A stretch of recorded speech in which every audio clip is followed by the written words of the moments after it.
Please welcome Rodney Alcala. Rodney Alcala. Él tenía un historial criminal que daba miedo y aún así ahí estaba, sonriendo en televisión.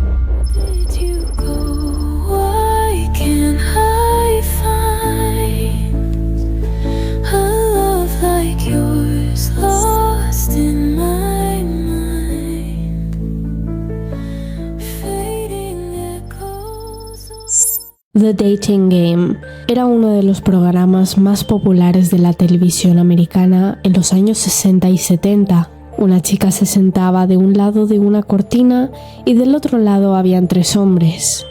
Ella no los podía ver, pero les hacía preguntas y al final elegía con quién se iría de cita. En uno de los programas del 1978, la chica era Cheryl Bradshaw, una actriz en auge. Y uno de esos 3 hombres era alguien que había matado al menos a 4 personas. Y Cheryl lo eligió como ganador. A última hora ella canceló la cita y esa decisión literalmente podría haberle salvado la vida. Pero muchas otras chicas no tuvieron la misma suerte. Confiaron en Rodney y pagaron el precio por ello. Rodney Alcala tenía 25 años cuando intentó matar por primera vez. Era fotógrafo, con estudios en arte y cine, y lo último que pensabas al verlo era que era un monstruo. Nació el 23 de agosto de 1943 en San Antonio, Texas. Viene de familia de origen mexicano, y cuando tenía 8 años su padre abandonó a la familia, y su madre se trasladó con Rodney y sus hermanas a Los Ángeles en busca de una vida mejor. Ya desde joven mostró una mente fuera de lo común, pero también problemas con la autoridad y una violencia latente. A los 17 años se alistó en el ejército, pero no por patriotismo ni nada parecido, sino más bien para encajar, para darle una fachada de normalidad. Fue dado de baja por razones médicas, lo diagnosticaron con un trastorno de personalidad antisocial, ese que ahora entendemos como un perfil típico en muchos asesinos en serie. Falta de empatía, manipulación, incapacidad para conectar emocionalmente. Rodney Alcala no se quedó quieto, al contrario, se reinventó. Se inscribió en la Universidad de California en Los Ángeles, la prestigiosa UCLA, para estudiar Bellas Artes. Y ojo, no cualquier universidad. En UCLA han estudiado figuras como Steven Spielberg, Francis Ford Coppola y Jim Morrison. Es decir, un lugar donde los creativos y talentosos encuentran su camino, o lo tuercen. Alcala no iba a destacar por su cine, iba a destacar por lo que ocultaba tras esa fachada de artista. Ahí se vendía como un joven carismático, inteligente, con sensibilidad artística y gran talento para la fotografía. Caminaba por los pasillos de la facultad con su cámara al cuello, siempre atento, observador. No estudiaba solo para graduarse, estaba aprendiendo a camuflarse. 1968, Sunset Boulevard, Los Ángeles. El nombre de Rodney saltó por primera vez al radar de la policía. Una niña de 8 años fue vista entrando en su coche, Tali Shapiro, quien estaba caminando sola. Alcala se le acercó con el coche, le sonrió y le dijo que conoce a sus padres y que la puede llevar a casa. Ella no lo reconoció, pero es solo una niña, y él, un adulto con apariencia confiable, con voz amable, con una historia convincente, y decidió subir al coche. Y ahí ya no había vuelta atrás. Una decisión que casi le cuesta la vida, pero la suerte estaba de su lado. Un hombre que conducía detrás de Alcala vio la escena y sintió que algo no encajaba. Un adulto que recoge solo a una niña, sin permiso, en plena calle. Algo en su instinto le dijo que llamara a la policía, y esa llamada llegó justo a tiempo. Cuando los agentes entraron al apartamento de Alcala, lo que encontraron fue una escena de horror. Un charco de sangre, ropa infantil y zapatitos, y a Tali, inconsciente, brutalmente violada, estrangulada con una barra de metal. Estaba gravemente herida, todavía viva, de milagro, pero al borde de la muerte. La policía encontró cámaras y fotografías en su apartamento, algunas con contenido sospechoso, pero no lograron capturarlo. Rodney ya no estaba, se había escapado por la puerta trasera. Durante casi 3 años, Rodney Alcala vivió como si nada hubiera pasado. Se cambió el nombre a John Berger y se mudó a Nueva York, donde se matriculó en la Escuela de Cine de la Universidad de Nueva York. Fue alumno del director Roman Polanski, un conocido director de cine acusado por abuso de menores. Rodney empieza a moverse en el círculo artístico, bohemio, relajado, donde nadie hacía demasiadas preguntas. Muchísimas víctimas confiaron en él. Algunas posaron para sus cámaras sin saber el destino que les esperaba. Cuerpos comenzaron a aparecer. Algunos eran encontrados en un estado que dificultaba su identificación. Otras simplemente desaparecían sin dejar rastro. La policía empezó a hablar de un posible asesino en serie, pero no tenían un nombre. Ahora que sabes todo esto, piensa de nuevo en esa escena. Ese tipo que se ríe, que juega, que bromea con Cheryl delante de millones de personas en la televisión, ha escapado sin que nadie se diera cuenta, después de un intento de asesinato a una niña, y ahí estaba, en televisión nacional. La producción del programa lo había seleccionado sin saber su verdadero pasado, y el tipo había pasado todos los filtros, porque era encantador, porque sabía manipular, sabía mentir, jugando a ser un soltero adorable. Pero Cheryl algo sentía. Cuando terminó el programa lo eligió, sí, ganó la cita. Pero en cuanto bajaron del set, ella se acercó a un productor y le dijo: no quiero verlo, hay algo en él que me da miedo. Y se fue. Nunca fue a la cita. Esa intuición posiblemente le salvó la vida. En ese momento nadie sabía la verdad. Nadie sabía que Rodney Alcala ya había violado, torturado y casi matado a una niña, que ya estaba vinculado con otros crímenes y que todavía le faltaba matar a muchas más. ¿Cuántas veces has visto a un fotógrafo en la calle ofreciéndole fotos a chicas gratis? Pues en los años 70 eso era casi normal. No había redes sociales, ni agencias online, ni apps de casting. Si querías ser modelo, actriz o famosa, necesitabas fotos. Y en Los Ángeles muchos artistas prometían hacerte famosa por unos cuantos retratos. Rodney Alcala lo sabía y lo usó.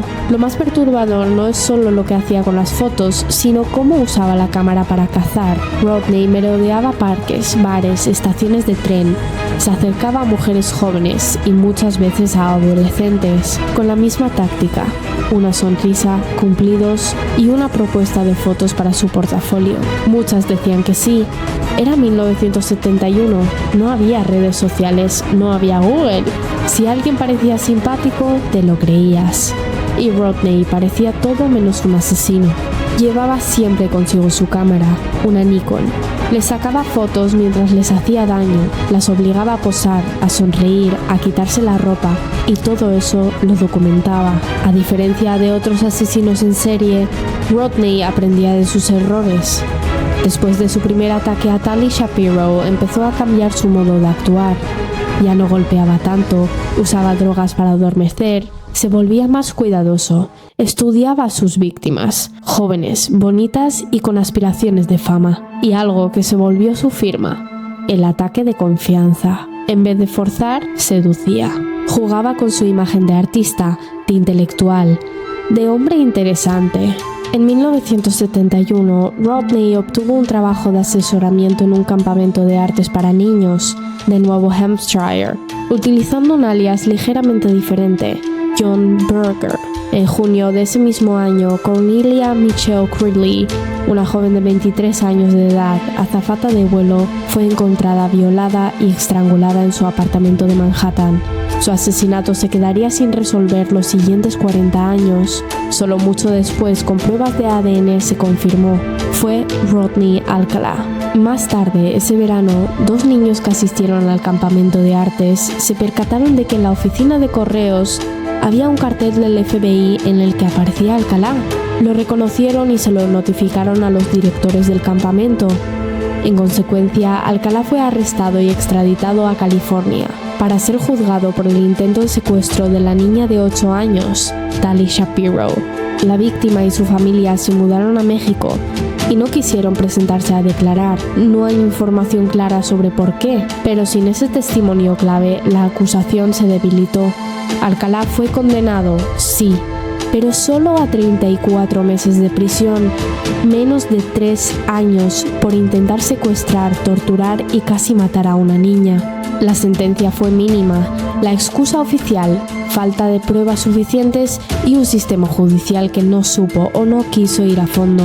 Después de esos 34 meses, Alcalá fue liberado, libre para seguir haciendo lo que mejor sabía. Seguía matando, violando y captando más víctimas.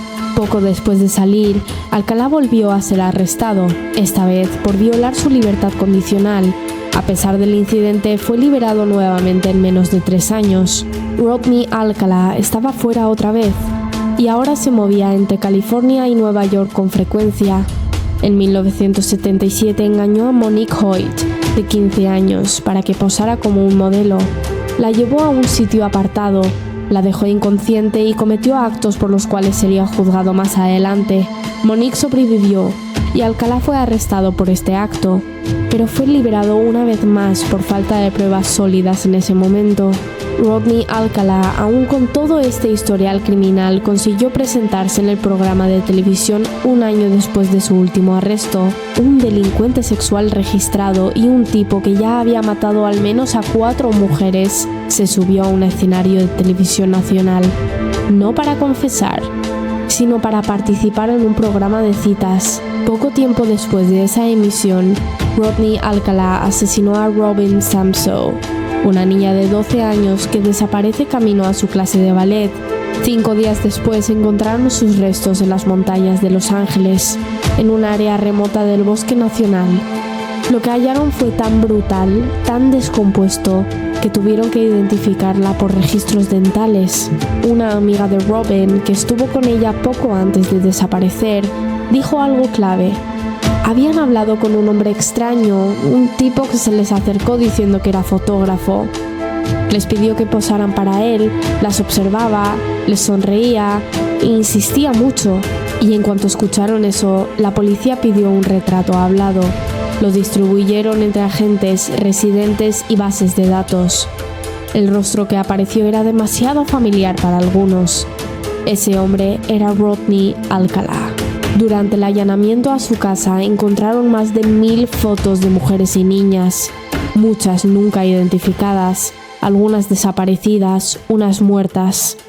En el armario, en cajas, entre libros, tenía recuerdos de sus víctimas, trofeos, cierres de ropa, pendientes, objetos personales.